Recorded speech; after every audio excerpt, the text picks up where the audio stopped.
வணக்கம் நேர்களே, இன்னைக்கு முக்கியமான செய்திகள் என்னென்ன அப்படிங்கறத ஃபர்ஸ்ட் பார்த்துடலாம். ஃபர்ஸ்ட் நியூஸ் அப்படிங்கிறது ரஷ்யன் ஆயில் நிறுவனங்கள் மேல அமெரிக்கா போட்ட தடை சாங்ஷன் அப்படிங்கிறது அமலுக்கு வந்துருச்சு. ராசன்ஸ்ட் அண்ட் லூக் ஆயில் மாதிரியான ரஷ்யாவுடைய மிகப்பெரிய எண்ணெய் நிறுவனங்கள் மீது நேரடியா குறிவைக்கக்கூடிய வகையில அமெரிக்காவுடைய இந்த புதிய தடைகள் அப்படிங்கிறது அமலுக்கு வந்திருக்கக்கூடிய சூழ்நிலையில ரஷ்யாவுடைய 48 மில்லியன் பீப்பாய் அளவுக்கான கச்சா எண்ணெய் கடல்ல சிக்கிருச்சு. ஸோ ஆல்ரெடி அந்த கச்சா எண்ணெய் வந்து ஷிப்ல லோட் பண்ணி டிரான்சிட்ல இருக்கும்போது இந்த தடையமல் சாங்ஷன் அப்படிங்கிறது அந்த டேட் வந்துட்டதுனால இப்ப கடல்ல இருக்கிற அந்த கப்பல்ல இருக்கக்கூடிய ஆயில்லாம் என்ன நடக்கும், என்ன பண்றது அப்படின்ற ஒரு கேள்வி எழுந்திருக்கு.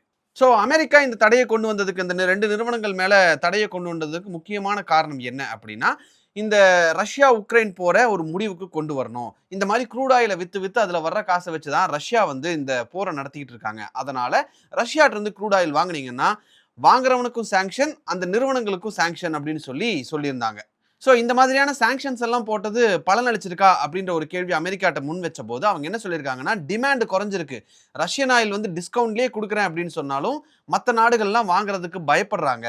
ஸோ இதோட பெரிய சைடு எஃபெக்ட் எங்க தெரியும் அப்படின்னா, இப்ப இருக்கக்கூடிய சிச்சுவேஷன்ல கடல்ல அலைஞ்சுகிட்டு இருக்கிற 48 மில்லியன் பீப்பாய் ரஷ்யா எண்ணெய் தான் நாங்க போட்டிருக்கிற சாங்ஷனுக்கான எக்ஸாம்பிள். நாங்க போட்டிருக்கிற சாங்ஷன் ஒர்க் ஆகுது அப்படின்றதுக்கான எக்ஸாம்பிள் தான் ரஷ்யன் க்ரூட் ஆயில் அப்படின்னு சொல்லி அமெரிக்கா தரப்புல இருந்து சொல்லியிருக்காங்க.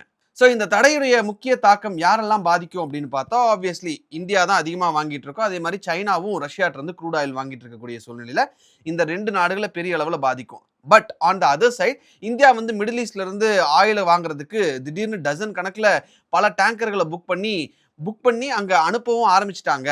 அங்கிருந்து, அதாவது மிடில் ஈஸ்ட்ல இருந்து ஆயிலை வாங்குறதுக்கான நடவடிக்கையை தொடங்கிட்டாங்க. இதனால அந்த ஷிப்போடைய ஃப்ரைட் ரேட்ஸ், அதாவது அந்த சரக்கு கப்பலுடைய ரேட்ஸ் அப்படிங்கிறது 5 இயர் ஹைல இருக்கு. இந்த கடைசி 5 வருஷத்துல இந்த அளவுக்கு ரேட் ஏறினதே இல்லை அப்படின்னு சொல்லியிருக்காங்க. பொதுவா இந்த லூக் ஆயில் அண்ட் ராசன்ஸ்டோடைய ஆயில் 90% அப்படிங்கிறது ஏஷியன் கண்ட்ரீஸுக்கு தான் போகும். ஆனால் இந்த ட்ரம்ப் அமெரிக்கா போட்டிருக்கக்கூடிய சாங்ஷன் காரணமா எங்ககிட்ட அதை வாங்குறதுக்கு ரொம்பவே ஹெசிடேட் பண்றாங்க அப்படின்னு சொல்லி ரஷ்யா தரப்புல இருந்து சொல்லியிருக்காங்க. இந்த 48 மில்லியன் பேரல் அப்படிங்கிறது கடல்ல டிரான்சிட்ல இருக்குது, இல்லை அப்படின்னா இன்னைக்கு லோடிங் ஃபேஸ்ல இருக்கு. அதை கன்ஃபார்மா எங்களால் நிறுத்த முடியாது. இன்ஃபேக்ட் இதே லெவலில் நாங்கள் வந்து மெயின்டைன் பண்ணணும் அப்படின்னு சொல்லி ரஷ்யா ஒரு டார்கெட் வச்சிருக்காங்க. 50 டேங்கர் சைனாவையும் இந்தியாவையும் நோக்கி வந்துகிட்டு இருக்கு. இதுல பல டேங்கருக்கு என்ன டெஸ்டினேஷன்னே தெரியாம அது கடல்ல சுத்திக்கிட்டு இருக்கு அப்படின்னு ரஷ்யா தரப்புல சொல்லியிருக்காங்க. மற்றதெல்லாம் அங்க பக்கத்துல இருக்கக்கூடிய சின்ன சின்ன போர்ட்ல நாங்க கொண்டு போய் நிறுத்தி வச்சுக்கிட்டு இருக்கோம். ஏன்னா அந்த நாடுகள் வந்து எங்ககிட்ட வாங்க தயக்கம் காட்டும் போது நாங்க அதை திருப்பி அவங்க கிட்ட கொண்டு போய் கொடுக்கறது அப்படின்றது சரியா இருக்காதுன்றதுனால பக்கத்துல இருக்கக்கூடிய சின்ன சின்ன போர்ட்ல நாங்க நிறுத்தி வச்சுக்கிட்டு இருக்கோம். பட் என்னதான் நடந்தாலும் இந்த ஆயில் ஃப்ளோ நிறுத்திடக்கூடாது அப்படின்னு ரஷ்யா ஒரு நாளைக்கு 3.4 மில்லியன் பேரல்ஸ் பர் டே ஷிப்மெண்ட்டை தொடர்ந்து புஷ் பண்ணிட்டே இருக்காங்க. இப்ப கடல்ல நேரடியா நடக்கிற இந்த ரியல் டைம் சினாரியோ எப்படி இருக்கு அப்படின்னா, ஸ்பிரிட் 2 அப்படின்ற ஒரு கப்பல்ல 7.25 லட்சம் barrel crude oil Suez canal வழியா ஏசியன் கண்ட்ரீஸ்க்கு வந்துட்டு இருந்தது. திடீர்னு யூ டர்ன் அடிச்சு ஒரு வாரமா கப்பல் வந்து கடல்லையே சுத்திக்கிட்டு இருக்கு. இப்ப மறுபடியும் அது இந்தியாவை பார்த்து வந்துகிட்டு இருக்கு அப்படிங்கிறது தான் இப்ப வந்திருக்கக்கூடிய அப்டேட். அடுத்தது ஃபியூரியா அப்படின்ற கப்பல்ல ஒரு 7.25 லட்சம் பேரல் சுயஸ் கனாலை கடந்து இந்தியாவை நோக்கி வந்துகிட்டு இருக்கு. சிண்டி அப்படின்ற கப்பல்ல ஒரு 7,70,000 பேரல் க்ரூட் ஆயில் நவம்பர்ல லோடிங் முடிஞ்சது. ஆனா இப்ப இதை எங்க அனுப்புறதுன்னு தெரியாம சிங்கப்பூர் மலேசியா பக்கம் அனுப்பி அங்க இருக்கக்கூடிய ஓப்பன் வாட்டர்ஸ்ல நிறுத்தி அவங்களுக்கு அப்படியே ஷிப் டு ஷிப் டிரான்ஸ்ஃபர் பண்ணிடலாமா அப்படின்னு சொல்லி ஒரு பேச்சுவார்த்தை போயிட்டு இருக்கு. ஸோ இதெல்லாம் நடந்துட்டு இருக்கிறதுனால க்ரூட் ஆயிலுடைய பிரைஸ் அப்படிங்கிறது இன்டர்நேஷனல் மார்க்கெட்ல அப்ஸ் அண்ட் டவுன்ஸ் அப்படிங்கிறது அதிகமா இருக்கும் அப்படின்னு சொல்லி நிபுணர்கள் தரப்புல இருந்து சொல்லப்பட்டிருக்கு. க்ரூட் ஆயிலை பொறுத்த வரைக்கும் கன்ஃபார்மா அன்சர்டைன் மோடு தான் இருக்கும் இனி வரக்கூடிய கொஞ்ச காலங்களுக்காவது, நிதர்சனமான உண்மையா இருக்கு. அடுத்த முக்கியமான நியூஸ், இந்தியாவில் தொழிலாளர் சட்டங்கள் அப்படிங்கிறது மாற்றப்பட்டிருக்கு. 29 பழைய தொழிலாளர் சட்டத்தை ஒருங்கிணைச்சு 4 லேபர் கோட் அப்படின்னு சொல்லி ஜஸ்ட் 4 நியூ லேபர் கோட்ஸ் அப்படின்னு வந்து மத்திய அரசு அறிவிச்சிருக்காங்க. இதனால 40 கோடி பேர் பயன்பெறுவாங்க அப்படின்னு சொல்லியிருக்காங்க. அண்ட் ஃபார்மல் அண்ட் இன்ஃபார்மல் செக்டார்ல வேலை பார்க்கக்கூடிய எல்லாருக்குமே இது வந்து பயனுள்ளதா இருக்கும் அப்படின்னு சொல்லியிருக்காங்க. இதுல என்னென்ன சொல்லியிருக்காங்க, பெண்களுக்கு வேலையில சம உரிமை கொடுக்கணும், பிக்சட் டேர்ம் ஜாபுக்கும் கிராஜுவிட்டி கொடுக்கணும், அதுவும் 1 வருஷம் வேலை பார்த்தாலே கொடுக்கணும், ஃப்ரீ ஹெல்த் செக்அப் கொடுக்கணும், ஓவர் டைம் பண்ணால் டபுள் வேஜஸ் கொடுக்கணும் அப்படின்லாம் நிறைய மாற்றங்களை கொண்டு வந்திருக்காங்க. ஸோ ஃபர்ஸ்ட் கோட் அப்படிங்கிறது கோட் ஆன் வேஜஸ். இதில் முதல் கோட் என்ன சொல்லுது அப்படின்னா, யூனிவர்சலாக மினிமம் வேஜ் அப்படிங்கிறது ஒன்று இருக்கணும். அதாவது இனிமேல் எல்லா துறைகளுக்கும் யூனிவர்சலாக ஒரு மினிமம் வேஜ் இருக்கணும். அது துறைகளுக்கு துறை மாறுபடும்னு வச்சுக்கோங்களேன்.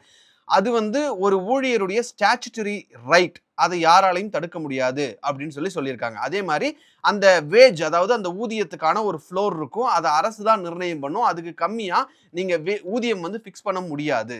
ஜெண்டர் ஈக்குவாலிட்டி அப்படிங்கிறது ரொம்ப முக்கியம். ஆண்கள், பெண்கள், டிரான்ஸ்ஜெண்டர் யாராக இருந்தாலும் எல்லாத்தையும் சமமாக நடத்தணும் அப்படின்னு சொல்லியிருக்காங்க. ஓவர் டைம் பண்ணா அதுக்கு டபுள் பே கொடுக்கணும் அப்படின்னு சொல்லியிருக்காங்க. ரெண்டாவது கோட் இண்டஸ்ட்ரியல் ரிலேஷன்ஸ் கோட் அப்படின்னு சொல்றாங்க. அதுல ஃபிக்ஸட் டேர்ம் எம்ப்ளாய்மெண்ட்டுக்கும் ஒரு வருஷத்துக்கு அப்புறம் கிராஜுவிட்டி கொடுக்கணும். அதாவது நீங்க இவ்வளவு மாசம் மட்டும் நீங்க ஒர்க் பண்ணா போதும், இல்லை இவ்வளவு குறிப்பா ஒரு 16 மாசம் நீங்க ஒர்க் பண்ணா போதும், 20 மாசம் மட்டும் நீங்க ஒர்க் பண்ணா போதும்னு நீங்க வேலைக்கு ஆட்கள் எடுத்தாலுமே அவங்களுக்கு கிராஜுவிட்டி கொடுக்கணும் அப்படிங்கிறது இந்த ஃபிக்ஸட் டேர்ம் எம்ப்ளாய்மெண்ட்டுக்கும் கொடுக்கணும் அப்படின்னு சொல்லியிருக்காங்க. அதே மாதிரி வேலை இழந்தவங்களுக்கு ட்ரைனிங் கொடுக்கணும் அப்படின்றது இந்த சட்டத்தில் இருக்கு.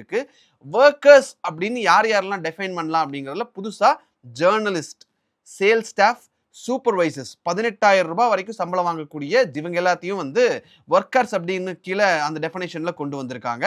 Work from home provision service செக்டாருக்கு கொடுக்கணும். மாஸ் கேஷுவல் லீவ் எடுத்தாங்க அப்படின்னா அதுவும் ஸ்ட்ரைக்காகத்தான் கருதப்படும்னு நிறைய விஷயங்களை இந்த கோட் 2ல கொண்டு வந்திருக்காங்க. கோட் 3 அப்படிங்கிறது சோஷியல் செக்யூரிட்டி கோட் அப்படின்றாங்க.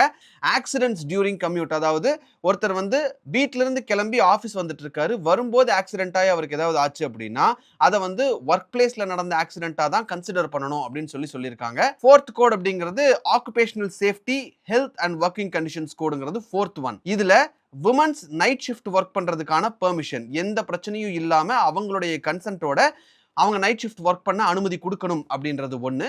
ஃப்ரீ ஆனுவல் ஹெல்த் செக்அப் நடத்தணும்னு சொல்லியிருக்காங்க. ஒரு நாளைக்கு ஒரு ஊழியர் 8 மணி நேரம் இல்லைன்னா வாரத்துக்கு 48 மணி நேரம் தான் வேலை செய்யணும் அப்படிங்கிறது ஒன்று. அன்ஆர்கனைஸ்டு ஒர்க்கர்ஸுக்கு நேஷனல் டேட்டா பேஸ் ஒன்று கிரியேட் பண்ணணும். அதில் அந்த அன்ஆர்கனைஸ்டு ஒர்க்கர்ஸ் எவ்வளோ பேர் இருக்காங்க, யார் யார் என்னங்கிறத டீட்டெயில்ஸ் எல்லாம் இருக்கணும்.